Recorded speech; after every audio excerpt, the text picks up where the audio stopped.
ഇഖ്ലാസോടെ നിഷ്കളങ്കതയോടെ പ്രതീക്ഷയോടെ പടച്ചവനോട് ദുആ ചെയ്യുകയാണ്.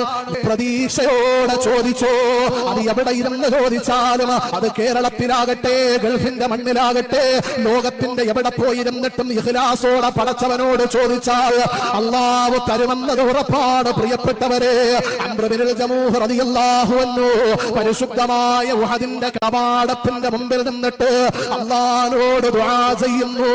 അല്ലാഹുമ്മ ർസുഖ്നി ശഹാദ. അല്ലാഹുവേ, ഈ അംർ പരിശുദ്ധമായ ഉഹദിന്റെ മണ്ണിൽ വന്നിരിക്കുകയാണ്. ഞാൻ 70 വയസ്സുള്ള മനുഷ്യനാണ്. എനിക്ക് നീ ഒരു ന്യൂനത തന്നിട്ടുണ്ട്. എന്റെ കാല് മുടന്തനാണ്.